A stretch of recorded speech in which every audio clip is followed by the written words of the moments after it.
All right, so continuing through this example I just was halfway through in the last video. So this is an inelastic collision, which means momentum is the only thing conserved. But as I was pointing out, and I know I'm repeating myself, but energy before and after is not equal. However, you can analyze the total energy before and you can analyze the total energy after. They're not necessarily equal to each other, but we can definitely analyze it afterwards. So if we look at the bullet after the collision, so that's what we're looking at right now. So the collision has occurred, so we're going to look at the energy. We know that total energy after impact is going to equal still the total energy after impact. What I want to look at is a situation where the bullet pendulum is down here, and now it's rocked up here because it's gone some delta H. So this is when the bullet's already in there. So initially, at stage 1 here, it is all kinetic energy. The bullet is struck, it's in the pendulum, it's given it a velocity. So we have 1/2 mv squared. When it gets to the top of the swing at stage 2, it can go no higher, or it won't go any higher. That's because it's out of energy. Energy's been transferred to gravitational potential. Masses drop out of the equation then. And I have all the information, I believe, because we go back to the original question here. And this is the key piece of information here. It raised, or it lifted that pendulum up 13 centimeters. So we have 1/2 v squared equals 10 for my gravity, 0.13. So solving for my velocity, I find that it's 1.6 meters per second. So therefore, the bullet and block are moving at 1.6 meters per second, and it's going to be to the right here. Okay, so I analyze the energy after impact, and you can do that. You just can't move that energy across the impact point. So now I can go back to where we started here, and I now know my VT, my total velocity, in this particular question, so I can do the calculation. So now I have the 0.0055 V1 equals 2.0055 multiplied by 1/6. And when you solve for the velocity there, it turns out to be about 583 meters per second. So therefore, the bullet traveled, or was traveling, at 583 meters per second. Okay, so you need to be, yes, you need to know in an inelastic collision, momentum conserved, energy is not, but energy is still conserved on either side of the impact. And you're probably sick of hearing me say that, so I'll move on. So what happens now if I have a 1/2 kilogram block of wood, slides across the floor, 3 meters per second, and strikes a 3.5 kilogram wood block. So we have nails sticking out, so they're going to stick together afterwards and move accordingly. So the blocks move 3 centimeters after impact. What was the coefficient of friction between the blocks and the floor? So first thing I want to do, let's give ourselves a before and after picture here. So before, I have a small block moving right, and I have a stationary block. The after, they are now stuck together, moving probably not nearly as fast. We want to figure out what was the coefficient of friction to bring them together. So free body diagram, let's start with that. So FBD. So from the free body diagram, we have our normal force, force due to gravity, and the only unbalanced force here is our force due to friction. And our force due to friction is equal to mu Fn. And since there's no one leaning on or pulling on the block, it's just going to be mu mg. And what we're going to look at here then, we're going to look at the total mass here, the normal of the total mass. So I'm looking at the after or combined situation. So FBD for the combined which means I would have mu, and it would be 0.5 plus 3.5 times 10. So we'd end up with 40 mu newtons. Okay, so there's the force due to friction. I guess I should put a direction there. So it's off to the left. All right, so let's take a look here. Are we looking at energy, or are we looking, can we use energy, or can we use momentum? So is there a deformation?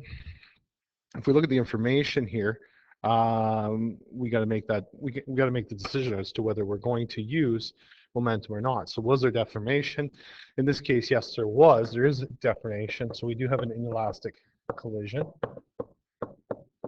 All right, the nails dug into the other piece of wood. There's noise when the two blocks strike each other, so we're going to say it's inelastic, which means I'm going to use my momentum equation. V2 equals, they stuck together, mass total, final velocity. So that first block wasn't moving off the start, so that makes it simple. So it's M1 V1 equals MT VT. So we do know the mass here of the block before was 0.5, and it was moving at 3 meters per second. Total mass, 3.5 plus 0.5. So we can find the combined or the total velocity when the two blocks join together.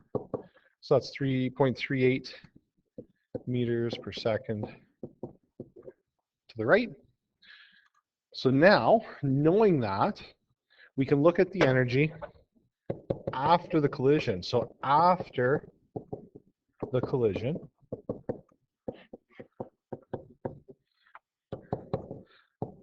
ET equals ET prime. Same situation as the bullet pendulum.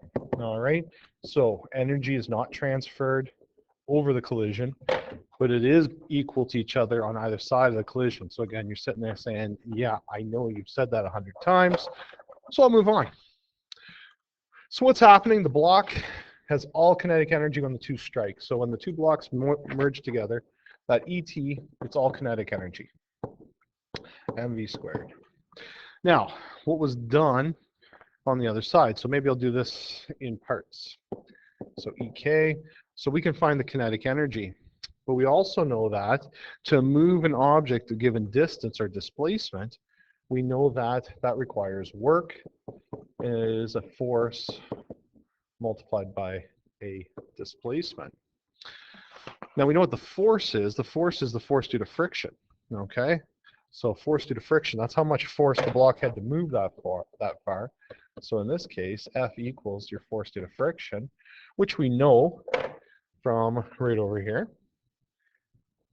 Now it has mu in it, but that's good because we're looking for mu. So what do we know and what don't we know? Well, we know 1/2. We know the mass of the blocks. We know the velocity now.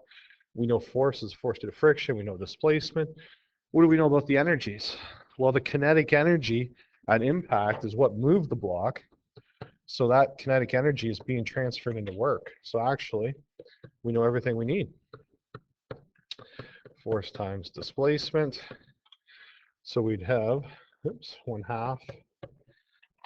And our mass now, we're talking about combined mass because this is after the collision. So again, I'll put the 3.5 plus 0.5 as a reminder. We know the velocity afterwards, that's 0.38. That's, don't forget, squared, equals force due to friction, 40 mu,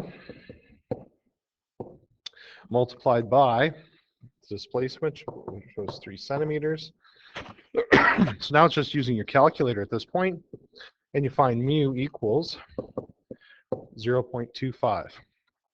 So therefore, coefficient of friction is 0.25 for that surface. And there we are. All right, so if you have any questions with that example, you can ask tomorrow. Final example I want to go through, a 400-ton train and a 610-ton train are involved in an elastic collision. How do I know it's elastic? Question said so. So there's no guesswork here. And that's because of the cow bumper on the front of each train. So we're looking at a low velocity, and we're looking at those perfectly ideal bumpers on the front of trains, and it's a straight track. So the 400-ton train, was traveling at 2 meters per second, striking the other train at rest. Determine the velocities after the collision. So it's elastic. All right, that's given in the question, and it's going to be that well hidden during a test. All right. Also, the velocity of our second object was 0 meters per second, so that is a good thing. Okay.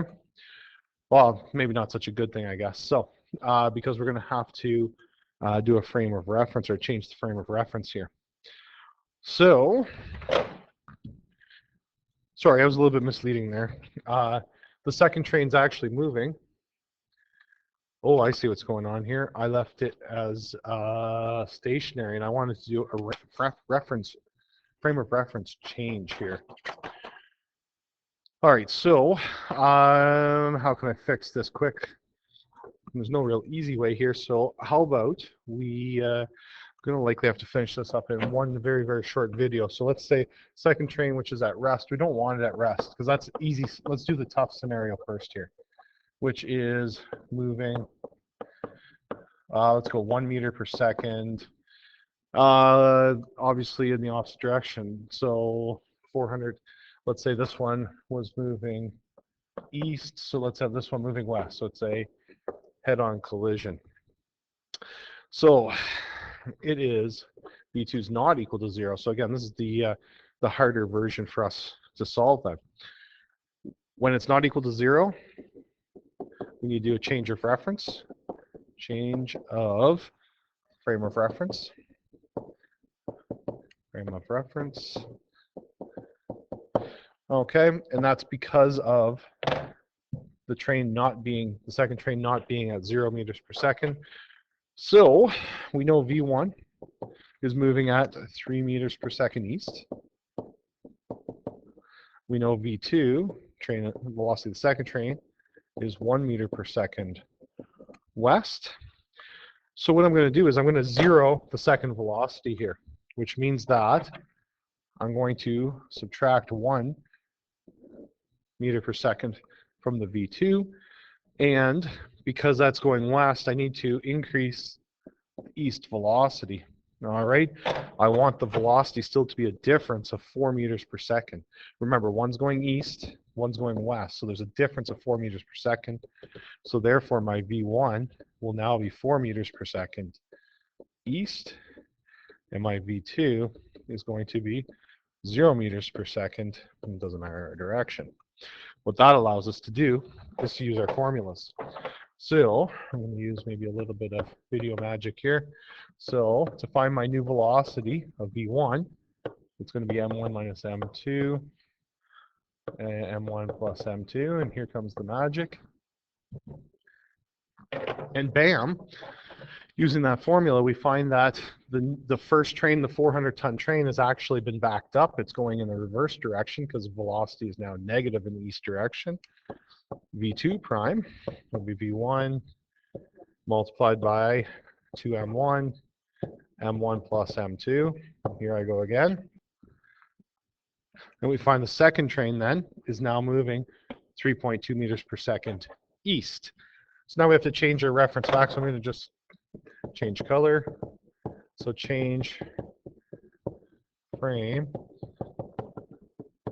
of reference back. So what's that mean? Well, we say now our V1 is equal to negative 0.8 meters per second east. Over here, we added 1 to it, so now we got to take that 1 away. So we're going to subtract 1. So it's really doing negative 1.8 meters per second east, which is the same as 1.8 meters per second west. So that means that smaller train got bumped and is heading backwards. V2, according to our formula above, was 3.2 meters per second east. And if we look up here, we subtracted 1 to it, so now we got to add 1 to it, except it's going to be, we subtracted 1 in the west, so actually it's also going to be subtracted 1 because the direction here changed. So it's actually doing 2.2 meters per second heading west. And that's